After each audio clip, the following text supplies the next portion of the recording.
Alô, bom dia, companheiros. Aqui Ulisses Moreira, diretor de formação política do Sindicato Mova-se, Sindicato dos Trabalhadores do Serviço Público do Estado do Ceará, do Poder Executivo, Legislativo e Judiciário. O primeiro sindicato constituído após a Constituição de 88, e a gente está aqui na nossa segunda aula de introdução ao nosso curso de formação, que será concluído em novembro, né, presencialmente, com a presença do professor Helder Molina, um mestre em educação da UFRJ, também desculpa aqui, professor Helder Molina, formado em Políticas, Planejamento e Assessoria, doutor em Políticas Públicas e formado em Formação Humana, mestre em Educação, licenciatura em Bacharel em História, trabalhou com assessoria. Se eu for ler o currículo dele aqui, a gente vai terminar a nossa aula aqui e não conclui. Então, todo mundo conhece o professor Helder Molina, tem uma trajetória no movimento sindical e, em particular, com o Mova-se, que a gente deve muito a ele, e a gente é um prazer a gente ter a presença dele e a ajuda dele nesse trabalho de formação. Né? Nós estamos aí com umas aulas introdutórias, e em novembro a gente vai, logo, logo, até a segunda quinzena de setembro, estar publicando toda a programação do módulo presencial de formação para o professor Helder, que será em novembro, aonde o Mova-se estará completando 35 anos. Teremos uma audiência pública. A gente já tratou isso com o nosso coordenador, o professor Pádua, com o Flávio também, foram favoráveis. A gente passou na executiva agora na reunião extraordinária, que a gente vai fazer essa festa grande, muito bonita, dos 35 anos do Mova-se na Assembleia Legislativa, com audiência pública e concluir com o módulo de formação política, onde o professor Helder vai nos presentear com um tema muito presencial que a nossa CUT está, que são os 40 anos de sindicalismo no Brasil, sindicalismo na ditadura militar, greves do ABC, nascimento do novo sindicato e da CUT, fim da ditadura, transição democrática e a nossa Constituição de 88, onde passamos a ter direito novamente a ter sindicatos dos servidores públicos, e aí nasce o primeiro sindicato de servidores públicos do Estado, de estaduais do Brasil, que é o MOVAS, que vem do Movimento de Valorização e Articulação dos Servidores Públicos do Ceará, né? Onde tivemos como presidente a nossa amiga guerreira Alba Lucia, a primeira presidente de sindicato dos servidores públicos do Brasil. E hoje o professor Helder vai nos prestigiar com essa introdução das décadas de 60, 70, 80, anos de chumbo, né? Tempo da ditadura militar, as diretas já, povo na rua, Constituição de 88 e o surgimento do novo sindicalismo, o nascimento da CUT e tudo mais. Então, professor Helder Molina, a aula é sua. Quero aqui, em nome do Mova-se, lhe agradecer todo o trabalho que a sua vida tem dedicação à formação, conscientização e antecipar aqui os nossos agradecimentos. E passo aí a palavra para você aí no ter uns 20 a 30 minutos no máximo para a gente fazer essa introdução do curso que você vai dar em novembro. Bom Ok. dia. Bom dia, Ulisses. Bom dia, amigos do Mova-se, amigas do Mova-se. Bom dia, Pádua. Bom dia, Flávio. Bom dia, diretores e diretoras que estiverem nos assistindo agora. É, Bom dia a todos que estão aí acompanhando essa live, né? Essa atividade. Parabenizar aí, Ulisses, você pelo trabalho muito importante que você tem feito aí no Mova-se, no Movimento Sindical do Ceará, na formação da CUT, tenho acompanhado aí o trabalho de vocês. É, a formação é a ferramenta essencial, fundamental para a organização do movimento e para a consciência de classe dos trabalhadores. E é um prazer, uma honra ter caminhado com vocês esses anos todos. Nós temos uma caminhada já de algum tempo, temos muito caminho pela frente, né? O bom da vida é caminhar, né? A gente não sabe exatamente aonde vai chegar, né? mas a gente sabe o caminho e o caminhar vai construindo, né, a vida, os desafios, os obstáculos, e a gente vai vencendo e vai, e vai conquistando. Eu sou professor da Universidade do Estado do Rio de Janeiro, eu estou fazendo pós-doutorado aqui na Universidade de Brasília, e, como disse Ulisses, tenho trabalhado esses anos todos, né, já uns mais de 20 anos, quase 30 anos, fazendo assessoria aos movimentos sociais, assessoria aos sindicatos. Trabalhei muitos anos com a CUT, tenho trabalhado com muitos sindicatos da CUT e fazendo assessoria. Agora tenho um vínculo, trabalhando mais com o pessoal do MST, né, com movimentos sociais do campo. Tem sido um novo aprendizado para mim. Este ano de 2023 são emblemáticos é um ano emblemático para o movimento sindical. Nós completamos 40 anos de fundação da Central Única dos Trabalhadores, 40 anos de novo sindicalismo, de reconstrução democrática no Brasil, né? Saída da ditadura militar, reconstrução dos direitos sociais, né? Da democracia. E este ano a CUT, no seu congresso, né? Nacional e nos congressos estaduais, tem colocado em pauta um balanço desses 40 anos e dos novos desafios que vêm pela frente. Vou pedir ao Ulisses que me avise aí quando tiver 10 minutos, mais 10 para eu ir fechando. Avisa com Ótimo, 10, avisa com 20 e depois eu vou fechando. ótimo. Bom, é muito importante, Ulisses, fazer a discussão do processo histórico para entender o passado, entender, enfim, os eventos que já aconteceram, mas, sobretudo, importante para entender o momento presente, né? A gente chama isso de fio da história, né? Fio da meada, né? Quer dizer, tem um processo de continuidade e ruptura, tanto no processo histórico como na política, que a gente tem que estar resgatando sempre, tem que estar atualizando sempre para entender. A CUT é produto, né? Nasceu das greves operárias nos anos 70, final dos anos 70. A gente vinha de uma ditadura militar, né, muito feroz, muito agressiva, muito autoritária, né, que destruiu, né, não só as instituições, a democracia, como também desapareceu com militantes, com vários quadros, né, da esquerda, dos partidos de esquerda, dos sindicatos rurais, dos sindicatos urbanos. A ditadura militar, do ponto de vista econômico, né, aprofundou o arroxo salarial, aprofundou a carestia, aprofundou o custo de vida, né, naquela década dos anos 70, é, inflação altíssima, o custo de vida, as condições de trabalho, a entrada do capital estrangeiro no Brasil com bastante ênfase, né, principalmente no campo, na agricultura, né, fez surgir aí o movimento dos sem terras, fez surgir os movimentos sociais do campo, né, com muita força por causa da ação do latifúndio, né, expulsando os trabalhadores da, do campo para as cidades, né, inchando as cidades, fazendo um crescimento desordenado das cidades, né, aumentando o número de favelas, o número de excluídos, o número de pobres nas grandes cidades, como São Paulo, Rio de Janeiro, mas sobretudo Fortaleza, né, que também teve uma expansão desenfreada, né, naquele contexto da ditadura militar. E a ditadura militar, né, nos anos 70, foi, sobretudo, também uma ditadura que acabou, ceifou, né, os sindicatos, ceifou as organizações sociais, os direitos políticos, né? Então, é uma herança nefasta que a gente carregou por muitos anos e carrega ainda hoje.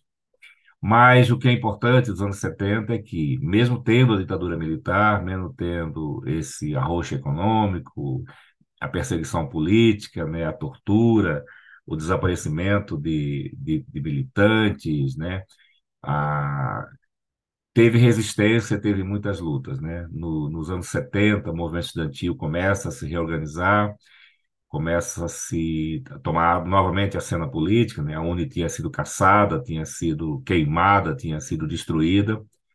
A UNE se reconstrói, né? Faz um congresso um congresso de reconstrução, e o movimento estudantil retoma a cena política, né? A juventude vai para as ruas, né? Principalmente defendendo democracia, liberdade, né? Exigindo eleições diretas, exigindo mudanças no regime econômico, no regime político. E, junto com o movimento estudantil, principalmente os movimentos operários, né? No ABC, nós tivemos a emergência, né, de Lula, né, que surge dessas greves do ABC de 1977, 1978, uma liderança que vem das bases, né, dos movimentos operários do ABC, particularmente de São Bernardo. Lula assume, né, a direção dos sindicatos metalúrgicos do ABC, né, na verdade ainda era sindicato metalúrgico de São Bernardo, e Lula se torna protagonista do processo histórico, né, na reconstrução, no enfrentamento à ditadura militar, na construção do PT, na construção da CUT, né, na transição, no processo depois, mais tarde, de anistia, né, de volta dos exilados, né, de reconstrução democrática. Eu sugiro, Ulisses, que quem estiver nos assistindo assista a um filme chamado Linha de Montagem. O cineasta, o diretor é Renato Tapajós. É um filme emblemático, né? É um filme de 1h20, 1h30. Linha Muito de bom. Montagem mostra, né, as greves do ABC, o contexto econômico, o contexto social, o contexto político, o levante dos trabalhadores, né? A presença de Lula, a liderança de Lula, né? Mesmo sindicato caçado, mesmo sindicato perseguido. A ditadura fechou o Sindicato Metalúrgico de São Bernardo e prendeu o Lula, né? E a categoria continuou lutando, continuou se mobilizando. Então, Linha de Montagem é um filme muito importante. A gente encontra esse filme no YouTube, né? Pode encontrar no YouTube. Linha de Montagem, um filme E muito bom. é só escrever no YouTube linha de montagem completo ou linha de montagem integral, porque ele tem vários cortes, né? Tem várias montagens, né? Que está também postado no YouTube, mas sobretudo é essa edição integral. É muito atual mesmo, ainda mais agora que passou pelo fascismo, né? E passou pela experiência aí dessa ultradireita no poder, né? E muita gente, né, sem memória política, clamando, pedindo ditadura, pedindo intervenção militar, né? Principalmente a juventude que não tem memória histórica desse processo. Então, Linha de Montagem. Um outro filme que eu queria sugerir é um filme também, é um romance, né? Mas ele não é. O Linha de Montagem é um documentário. É um outro filme que é um romance, que é ficção, mas que também retrata muito a realidade. O filme Eles Não Usam Black Tie, né, que tem Gianfrancesco Guarnieri, que tem Fernando Montenegro, né, que tem Bette Mendes, e um filme também, Eles Não Usam Black Tie, que mostra esse contexto. Então, Ótimo. a construção democrática, a reconstrução democrática do Brasil passa pelo movimento sindical. Eu digo Professor sempre. Helder, Oi, me, me, querido, me, fala. me permita que eu lhe fazer um corte aqui, porque eu queria. Eu espero não lhe atrapalhar. A gente vê aqui a questão dos anos 60, 70 e 80, é, as ditaduras tomarem conta da América Latina, né? O Império Americano, os Estados Unidos, foi um dos protagonistas das grandes ditaduras na América Latina como um todo. Mas aí a gente vê nessa década de 60 nasceu vários projetos de revolução sociais, a começar pela própria Igreja Católica, com o Concílio Vaticano II, e aí vem a questão das SEBs, né? Conselhos Eclesiais de Base, aí vem a questão dos movimentos pastorais, da questão da pastoral do idoso, pastoral do trabalhador, pastoral, e vem também o movimento do ABC, da organização sindicalista, isso tudo no tempo, na época de chumbo, onde a gente era proibido. A CUT nasce na ilegalidade, né? Dentro da ilegalidade, então nasce aquele sonho. Eu queria que você desse um toquezinho dentro desse processo. Aí vem a questão das SEB, vem a questão dos estudantes, Isso, que vem para as ruas, as diretas já, combina com a Constituição, a criação da CUT, do PT, isso. vem essa revolução toda e nasce a Constituição, onde a gente passa a ter. E aí aquele sonho, aquela utopia de transformar o mundo. esse sonho que a gente tinha na década de 70, 80, onde nasceu a CUT, esse sonho ainda está vivo, professor? Como é que o senhor vê Então, isso? são muitas questões, né? Eu vou tentar sintetizar brevemente. Os anos 60 foram os anos das revoluções na América Latina, né? Teve a Revolução Cubana, teve tivemos aí os levantes na Nicarágua, na América Central, né? Tivemos vários levantes contra a ditadura militar. Nós tínhamos já um período de ditadura militar na América Latina, principalmente na Argentina, no Chile, né? No Brasil. Então, a década de 60 foram décadas de. Na verdade, as ditaduras, né, no Chile e na Argentina foram nos anos 70. E a ditadura militar do Brasil foi nos anos 60, né, foi em 64, que foi o golpe de Estado. Mas na América Latina, um processo muito interessante de lutas, né, principalmente depois da Revolução Cubana. Na África, um processo de lutas, né, de libertação nacional, né, os países africanos tentando romper o colonialismo, né, com os países europeus, né, tivemos um processo de libertação, né, e a juventude, nesses anos 60 teve muita presença, muito protagonismo, né.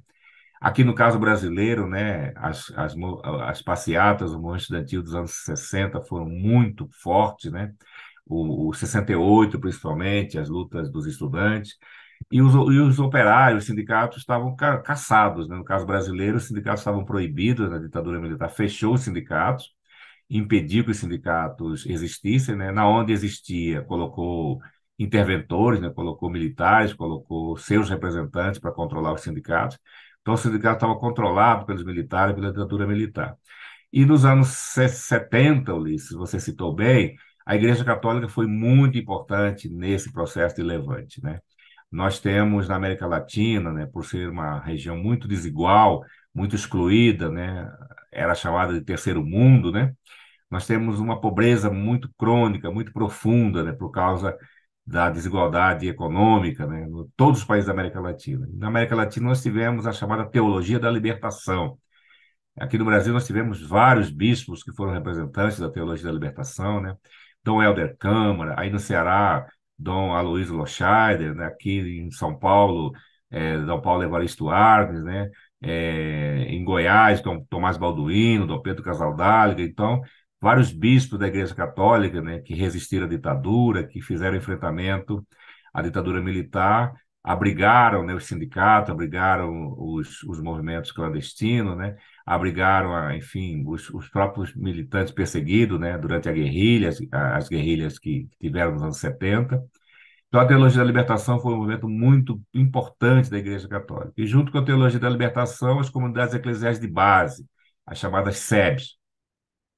A CUT, o PT, é produto da Teologia da Libertação, produto das SEBs, né, da ação pastoral, né, pastoral da terra, pastoral carcerária, pastoral operária, que tem um trabalho muito forte. Muitos sindicatos nascem da pastoral operária, a pastoral operária ajuda a reconstruir os sindicatos. Então, esses movimentos dos anos 70 foram muito importantes para quebrar a hegemonia da ditadura, quebrar, né, a unidade da ditadura militar, né? Claro, a carestia, o custo de vida, né, a internacionalização da economia, né, pelo capital estrangeiro, tudo isso foram motivos para romper, para acabar a ditadura militar, mas principalmente o movimento operário, o movimento estudantil e essas ações pastorais. Você falou de sonhos. Eu continuo tendo sonhos, você continua tendo sonhos. Eu sonho pelo socialismo, eu sonho pela liberdade, eu sonho pela democracia, eu sonho que todo mundo, como diz o Lula, né, consiga comer 3 vezes por dia, eu sonho que todo mundo consiga ter escola, criar seus filhos, ter emprego, ter direitos, né, poder usufruir da vida da melhor forma possível, né? O Brasil não é um país pobre, Ulisses. O Brasil é um país muito desigual. O Brasil é um país muito injusto. No Brasil, 6% da população controla mais de 70% do PIB. 6 famílias no Brasil, Ulisses, têm a riqueza, o PIB, né, a renda de quase 170 milhões de pessoas, né? Então, é um país muito desigual. Tem um abismo econômico, uma minoria de ricos e uma grande maioria de excluídos. É por isso que no Brasil se resiste, né, a taxar grandes fortunas, é por isso que no Brasil se resiste a fazer reforma agrária, é por isso que no Brasil se resiste a fazer reforma tributária, distribuir renda. que a nossa elite é uma elite escravocrata, é uma elite que vem desde a escravidão, dominando o Estado, controlando o Estado, usando o Estado para seus interesses. Os sonhos de hoje são os sonhos do tempo presente, né? Mais do que nunca, né, a gente sonha por educação pública, né? Os sindicatos conquistaram a educação pública, conquistaram o Plano Nacional de Educação, conquistaram o Fundeb, conquistaram a LDB, né? Mais do que nunca a gente luta por salário, por empregos, né? Num contexto histórico de muita terceirização, muita precarização, de profunda violência contra os trabalhadores, né? Nós temos aí os trabalhadores de aplicativo, né? Os chamados deliveries, né? Os trabalhadores temporários, né? As reformas trabalhistas feitas pelos governos ultraliberais, né? De Michel Temer, de Bolsonaro, atacaram violentamente a estrutura sindical e os direitos dos trabalhadores. Nós temos o sonho, né, de distribuir rendas, né? Eu acho que a vitória de Lula, a transição agora, pelo menos espero que seja permanente, né, do fascismo para a democracia, é uma experiência que nos mantém vivos com o sonho. Sou um cara que não perco o sonho, que não perco a esperança. É, E, o os, senhor, mov- você e tem esses uma 40 frase. anos de movimento sindical, esses 40 anos de movimento da CUT, né, de governos democráticos, avançaram esses direitos, conquistaram esse direito, mas, como é do próprio do processo histórico, a gente avança e recua, né? A gente perdeu em 2018, né? E 2022 a gente retoma, e agora uma esperança que se abre no Brasil, né? Ó, a gente, infelizmente, a gente está chegando aí, tem mais 5 minutos aí, eu vou passar para você. Eu tenho uma palavra que você disse no dos modos de formação que você deu para a gente, que eu gravei na minha mente, muito interessante. Vamos deixar o pessimismo para dias melhores. Eu nunca esqueço disso. Vamos para a luta. E aí eu É, aqui vou lhe passar aqui a palavra para a gente, 5 minutos aí para ir encerrando essa introdução que você levantou questões aqui, mas que a gente vai concluir no modo presencial, com a sua presença aqui em novembro, ótimo. e aí vai abrir as inscrições, se Deus quiser, na segunda quinzena de setembro. O pessoal que está assistindo pode começar a procurar a Vanessa, o Sindicato Moro, para fazer a inscrição. Mas deixa eu lhe fazer aqui uma pergunta aqui para a gente, para você pra fechar, concluir essa introdução de formação. A oposição é o sal da democracia? Então, Porque a gente tem aí um ditado aí que diz que toda unanimidade é burra. E a questão, a CUT e o PT nasceu dos movimentos sociais, né? Eu vivi isso aí, eu presenciei isso aí, né? Mas com o intuito de liberdade e autonomia, né? Sem estar atrelado a nenhum grupo político. Mas os dois nasceram muito próximos um do outro e os dois têm muito a ver um com o outro, que é a CUT e o PT. Mas não está havendo um pouco de introdução muito grande do PT dentro da CUT nesse momento em que a gente precisa estar nas ruas até para fortalecer o governo Lula, para que ele implante os projetos que o povo precisa? então, eu agradeço a oportunidade de estar presente com vocês em novembro para a gente aprofundar essas questões, né? 20 minutos, 25 minutos é pouco tempo para a gente fazer um aprofundamento das análises políticas, análise histórica, análise Não, que é social. só uma pincelada, uma introdução. Mas é importante dizer o seguinte, né? É, Nos anos 70, nós tivemos o movimento operário e o movimento sindical urbano, né? O movimento sindical rural, como ferramenta fundamental para derrotar a ditadura militar e reconstruir a democracia. Nos anos 80, a presença dos sindicatos, dos movimentos sociais, tanto rurais como urbanos, foram fundamentais para conquistar a Constituição de 88, resgatar as prerrogativas democráticas, resgatar o Estado Democrático de Direito, resgatar, enfim, um conjunto de políticas sociais que estavam abandonado no período da ditadura militar. Mas, sobretudo, os anos 90, nós tivemos neoliberalismo, né? A revolução neoliberal, né? As reformas neoliberais, a contraofensiva neoliberal. E nos anos 2000, nós tivemos um processo de transição, né? Lembrando que nos anos 90 nós tivemos um aprofundamento, né, da internacionalização da economia, um aprofundamento, né, da precarização do trabalho, né, da inovação tecnológica substituindo o trabalho humano.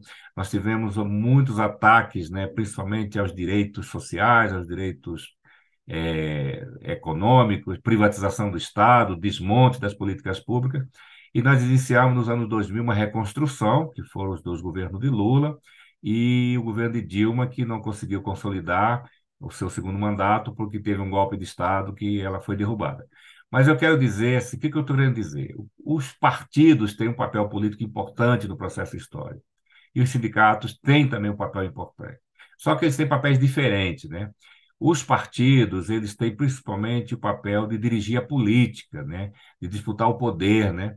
É fundamental disputar o Estado, disputar o orçamento público, disputar os fundos públicos. É fundamental os trabalhadores terem nas suas mãos, né, as prefeituras, os governos estaduais, o governo federal, para executar suas políticas, seus interesses. A classe dominante não vai permitir que os trabalhadores tenham direitos e conquistem direitos se ela estiver no Estado, se ela estiver dirigindo o poder político. Então, por isso que é fundamental existir os partidos. O Lula sempre falou lá nos anos 70, né? A classe trabalhadora tem uma experiência econômica salarial, reivindicativa, que é feita pelos sindicatos.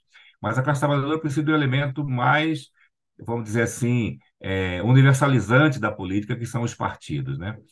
E os dois caminham juntos. Agora, o Estado tem que ter, o Estado tem um papel, né? Quer dizer, o partido tem um papel que é, né, dirigir as instituições do Estado, que é dirigir as instituições do regime democrático. Agora, os sindicatos, eles têm outros papéis, né?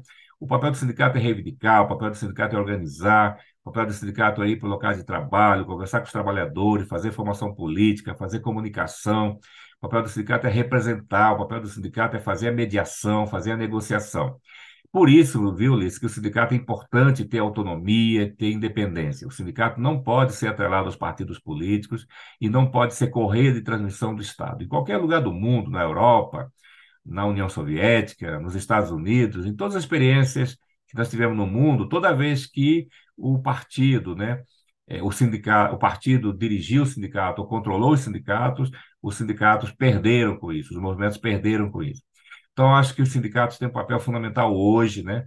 Os sindicatos estão mais fragilizados porque o desemprego está muito alto, a precarização está muito grande, a terceirização está muito grande, né? As formas precárias de trabalho cada vez aumentam, né? O capital avança cada vez mais contra os trabalhadores. Então, os sindicatos são fundamentais. Sindicatos como o Mova-se, né, que tem uma história, uma tradição de luta no serviço público, não só pelas reivindicações, pelos direitos, né? Mas principalmente pelas políticas públicas, pelas políticas sociais, pela formação política. Então, o sindicato, a CUT nasceu defendendo autonomia, defendendo liberdade.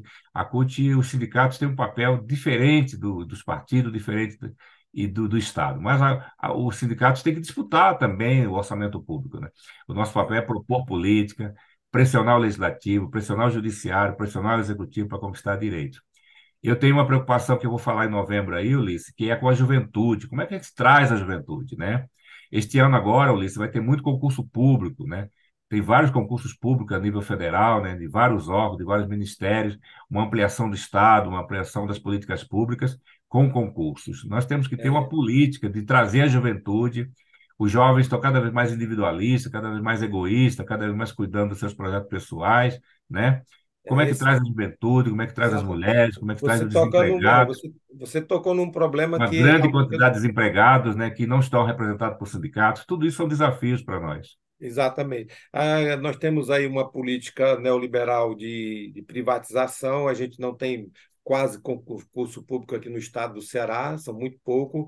É, mais de 80% do quadro de servidores públicos do estado do Ceará, tirando a educação, pessoas com mais de 60 anos já. Pois é, Então, são pouquíssimos concursos públicos, muito baixos, com qualificação, pessoas formadas ganhando 1.500, ganhando salário mínimo, R$ 2.000. Não, e aí as pessoas fazem e desistem, né? do concurso e muito pouco ainda, né? Exceto a polícia. O governo continua investindo muito pesado na segurança pública e esquecendo um pouco a questão da saúde, da educação, da habitação, da qualidade de vida. Eu espero, o governo Lula está mudando esse quadro e vamos para a rua para que ainda mude ainda mais, porque esse é o papel do sindicato, né? E aí no Estado, viu, Ulisses? Por exemplo, o MOVA é um sindicato estadual, né? De servidores Exatamente. do governo do Estado. Então, o papel do MOVA não só é formular as políticas, fazer a negociação, mas principalmente pressionar o governo do Estado, né? Nós temos um Não, governo progressista, né? Que é o governo do Elmano, mas tem que fazer concurso, tem que ampliar as políticas públicas, não pode continuar terceirizando, não pode continuar independente, precarizando, né? E independente, aí, como é que você reforma o Estado? Como é que você qualifica o Estado, potencializa o Estado? É fazendo concurso, né? É exatamente. ampliando as políticas sociais permanentes, né? Por isso Até, que tem que pressionar o governo. E o papel do povo é independente, fundamental para isso.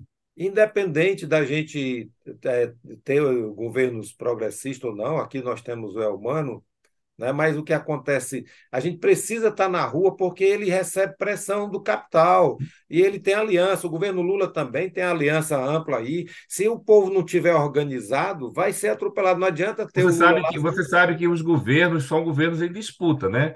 O Exato, governo do Estado do Ceará está em disputa, o capital disputa o orçamento ex- público, disputa o exato. governo, disputa Os as políticas. empresários estão dentro do governo, Os empresários estão dentro do na governo, os Assembleia, trabalhadores têm que pressionar, têm que, os seus parlamentares, né, os seus movimentos, pressionar o Estado, pressionar o governo, para, senão a fatia do bolo, a fatia do orçamento, a fatia dos recursos fica na mão dos empresários. é, E o nível federal por é isso a mesma aí. coisa, né? O Lula hoje é refém do Centrão, tem que negociar ministério, tem que negociar cargos, não tem maioria política, né? Tem que compor com os setores, né, inclusive que são adversários nossos. O papel, mais do que nunca agora, é pressionar, tomar as ruas, né, na E tem campanha uma imprensa, salarial em setembro, e tem data uma imprensa, base, e as tem uma imprensa mobilizações, por aí. capitalista, né, que está Isso. a serviço do mercado A aí. Mas, imprensa, né, serviço exato. de... Então, o que acontece? O povo tem que se organizar, tem que se conscientizar, e por isso a importância do sindicato livre e autônomo, né? Com E, certeza. a gente formar novos quadros, porque a gente está ficando ah, já numa terceira idade já, e abrir espaço. A gente fala muito em abrir espaço para os novos, mas quando os novos chegam, a gente fica dizendo, É. não, não tem experiência, são imaturos. Então, é um discurso, mas a gente não abre as portas. Eu acho que a gente tem que abrir essas portas. Eu costumo dizer que a gente precisa fazer reforma agrária nos sindicatos, entendeu? Exa Fazer reforma exatamente. agrária, distribuir a terra, distribuir o poder, distribuir o espaço, trazer as É, mulheres, trazer a juventude, trazer principalmente, é uma coisa que desafia nós, Ulisses, vai desafiar o Congresso da CUT, trazer os trabalhadores desempregados. e- 70% da classe trabalhadora no Brasil está desempregada, está na informalidade. Eles não estão exatamente. representados por sindicatos, não estão representados no direito, eles estão representados, às vezes, na economia política do crime, no narcotráfico, nas igrejas pentecostais. Eles estão buscando sobreviver sem nenhum amparo legal, sem nenhum amparo político. O que que os sindicatos fazem com essa população? Isso é uma coisa que nós temos que nos debruçar e pensar no Muito outro bom. momento. Gostei da provocação aí, gostei da provocação. Muito boa, vamos aprofundar Gostou essa da discussão. reforma agrária nos sindicatos? Vamos fazer essa reforma agrária no sindicato, vamos dar abertura para os novos, abrir espaço e ouvir o contraditório, né? Eu acho que a gente não é dono da verdade, temos que abrir o debate, as posições políticas, e é isso que a gente aqui na nossa discussão chegou, né? A oposição é o sal da democracia, né? Desde que seja uma coisa consciente, uma coisa progressiva, porque para não acontecer a acomodação e ficar tudo parado, né? Também. E, independente de ser Lula, ser humano, o sindicato tem que estar na rua, tem que estar na base e tem que fazer consciência política. Então, eu quero aqui, vou passar só a palavra aqui para o Helder Molina para fazer o seu encerramento, mas eu quero aqui já, mais uma vez, agradecer em nome do Mova-se a sua história. Você, para nós, é Mova-se, é movimento. Toda a vida teve com a gente e nos ajudou muito, e o Mova-se deve muito a você, e eu espero que em novembro a gente faça uma grande festa dos 35 anos do Mova-se, e não só você e outras pessoas que a gente vai prestar uma homenagem, seja um momento de festa, mas também de aprofundamento político, de fortalecimento das nossas armas de conhecimento para ir para as ruas. Helder Molina, meu irmão, meu professor, meu amigo, meu muito obrigado, e fica aí a sua palavra final de agradecimento para o nosso pessoal que está nos assistindo.